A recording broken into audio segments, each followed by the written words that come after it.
Parents hear it from the first day they have a child. Teachers don't want to be below it. As a person, you don't want to really be labeled as it. We're talking with a not average at all professor at Harvard, Todd Rose, next. That's right, Scott. We got Todd Rose with us today. We're so privileged to have him on the show. He's the director of the Mind, Brain, and Education program at Harvard.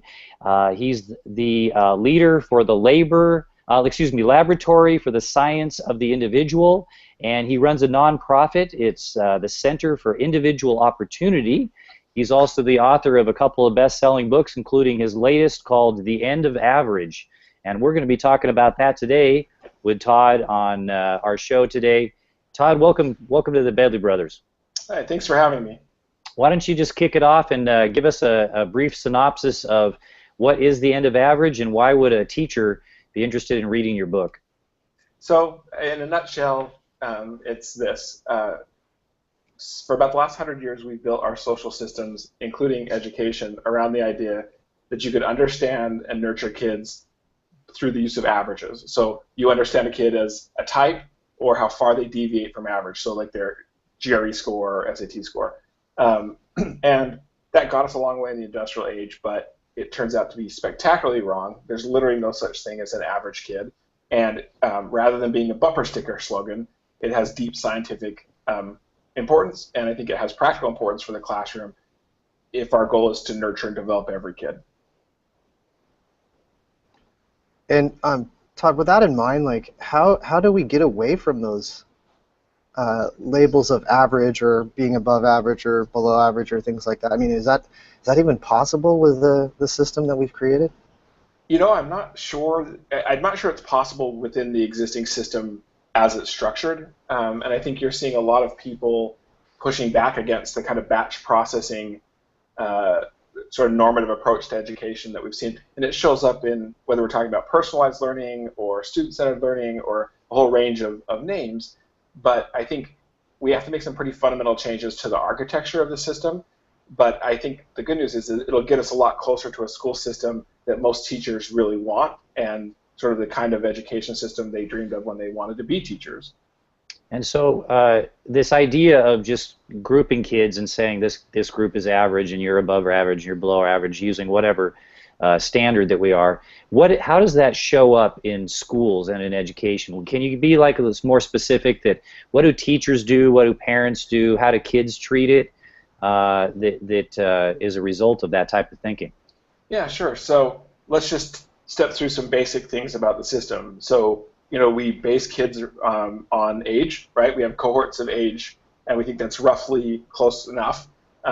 We will give kids a fixed amount of time to learn, which is actually based like standardized assessments. Have you ever wondered who decided how long a kid gets to take that test, right? It's actually the average time it takes kids in a sample when they created the test to begin with, right? With the idea that fast is smart and slow isn't smart, so let's just peg it to the average and call it fair.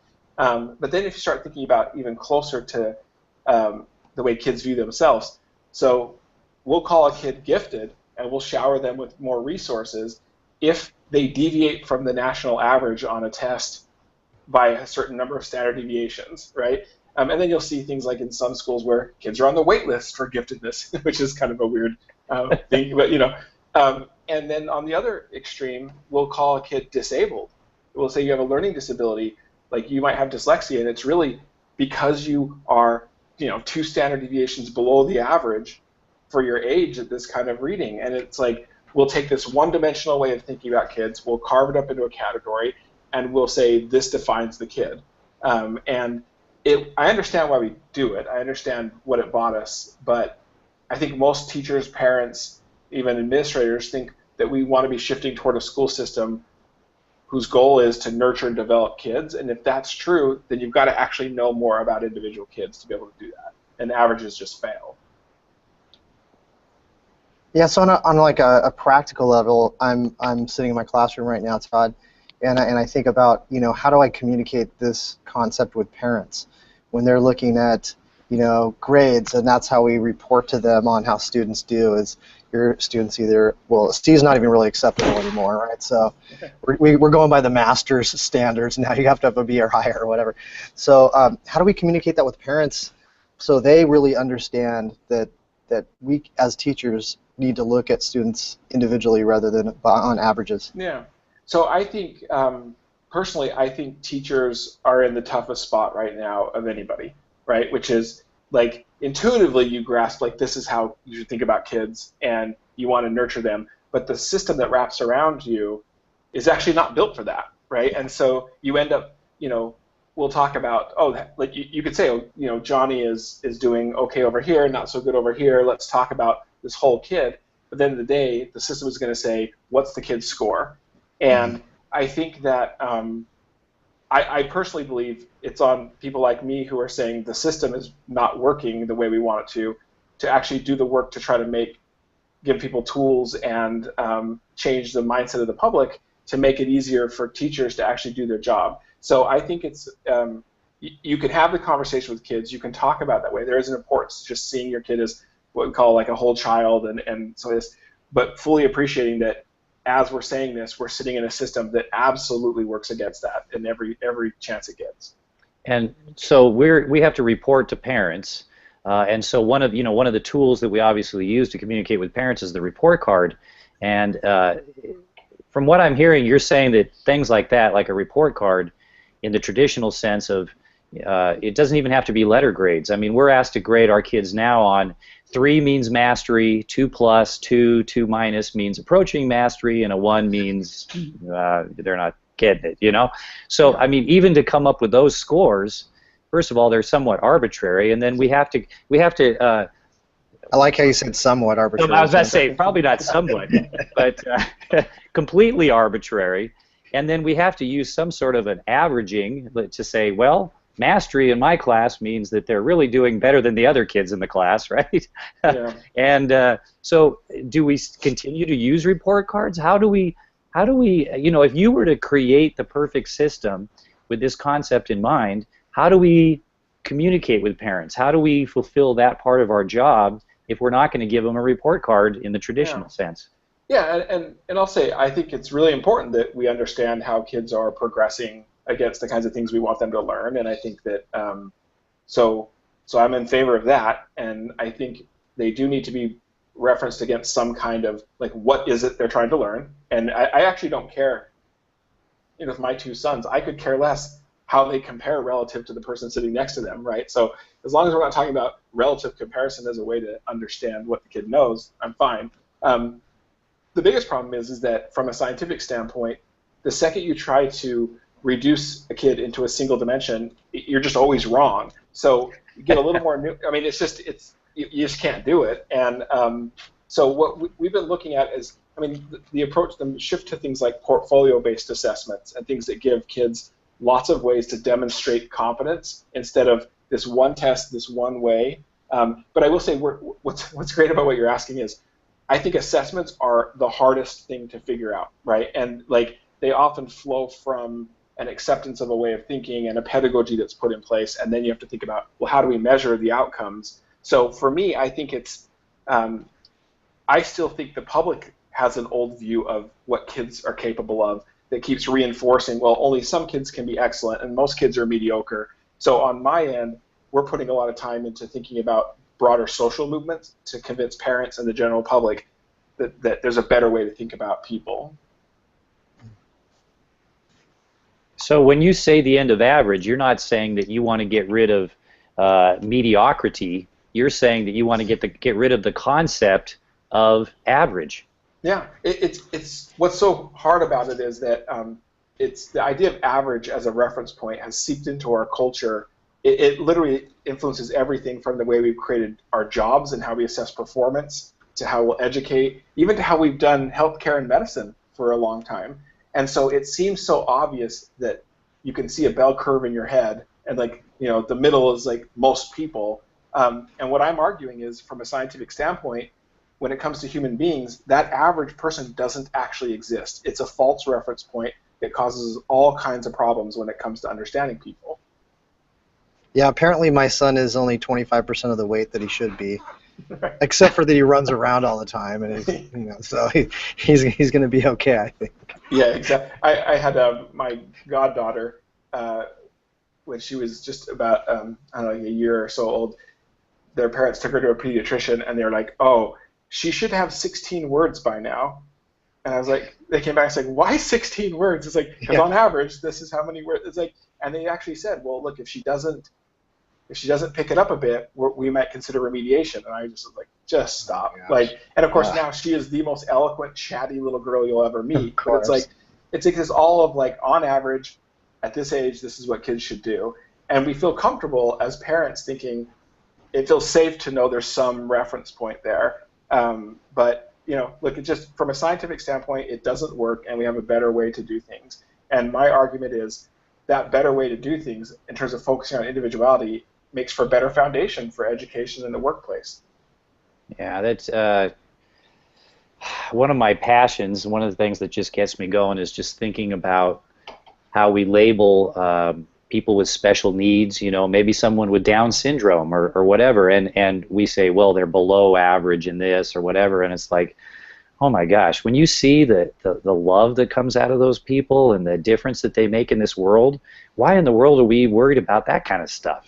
Yeah. I mean, it's like, below average what? Why don't we call them above average in love? Right. Yeah, no, because we've basically reduced all of like human potential to some narrow description that's based on academic performance in a few areas, and then everything else doesn't matter, right? And I just like my view is, look, it's not that everyone's a genius, but it is that we have no idea what people are really capable of because we've never built systems that bet on them, that really work to get the most out of each and every individual.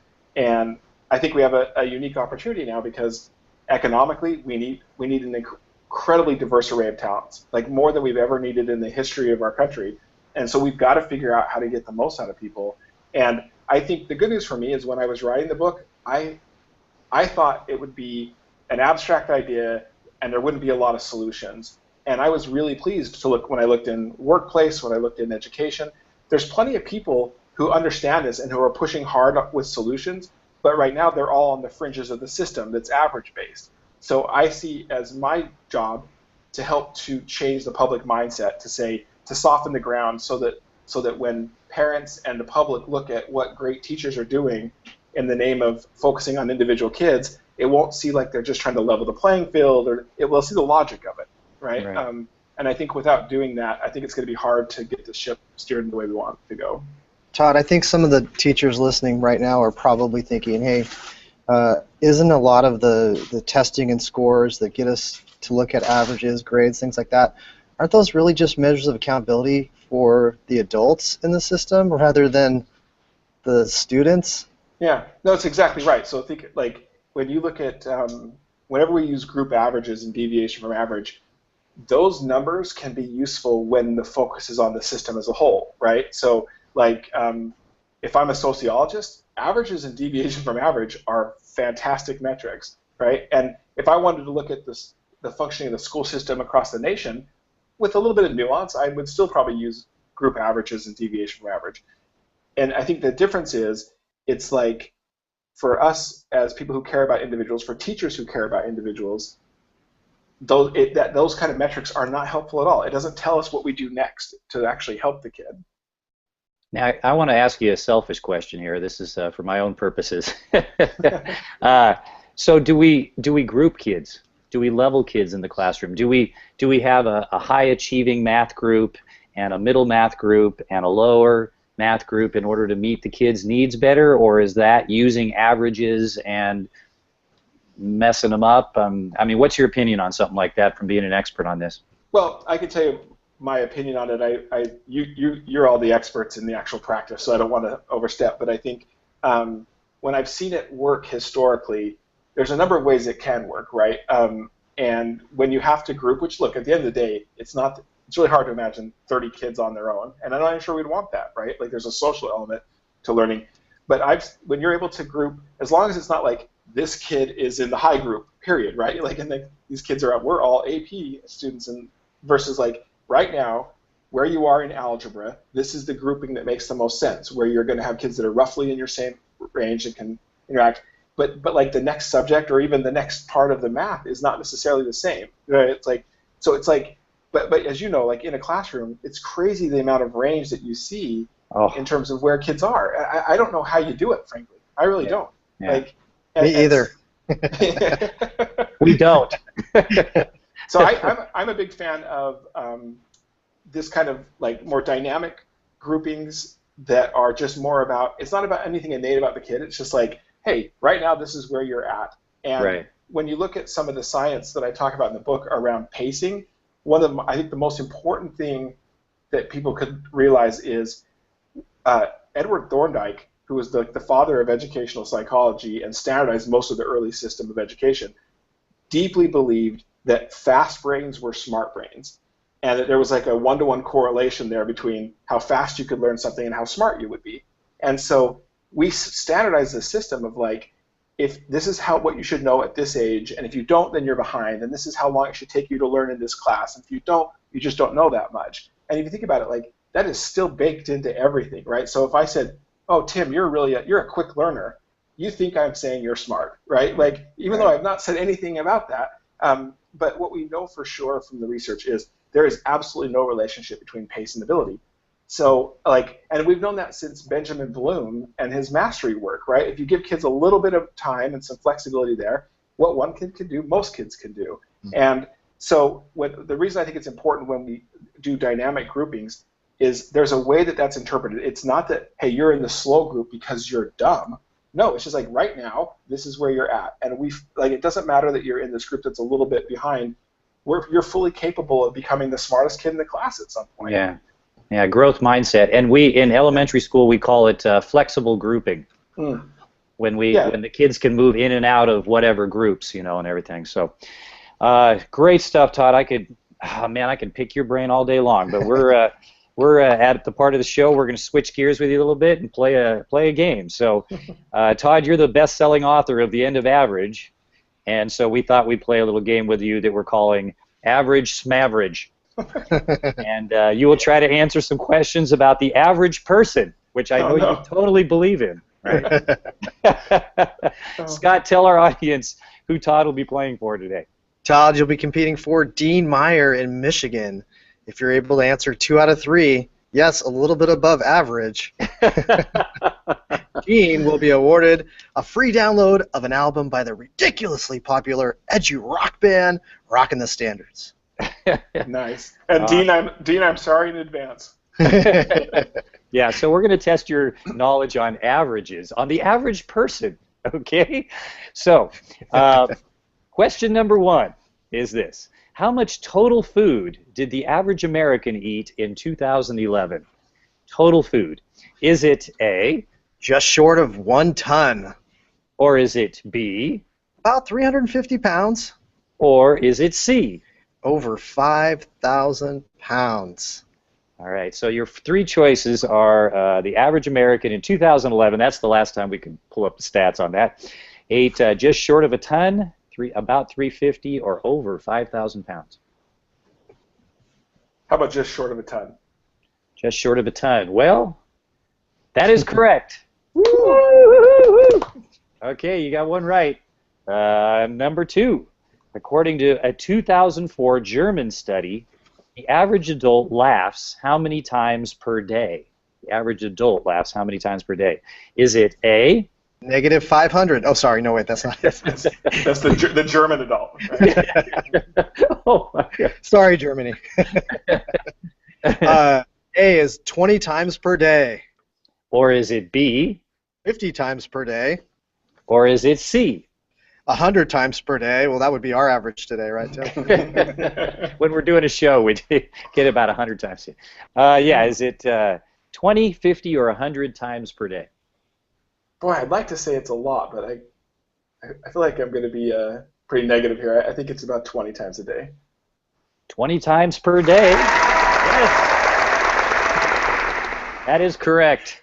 All right. Well, a little bit background on that. Laugh expert Robert Provine, who has studied laughter for 30 years, explained that the average adult laughs around 20 times a day. A German study conducted in 2004 indicates a single bout of laughter, meaning a laugh that occurs in a single exhalation, occurs an average of 5.8 times in a 10-minute period during normal conversations. Speakers in a conversation laugh more often on their own sentence, after their own sentence, rather than somebody else's. So you laugh at yourself. Studies show that the average four-year-old, now talk about average, laughs 300 times per day. Wow. So we need to be more like 4-year-olds, right? Absolutely. Okay. Question number 3. I laugh at other people's sentences as I laugh at my own. Yeah, exactly. We laugh at ourselves all the time.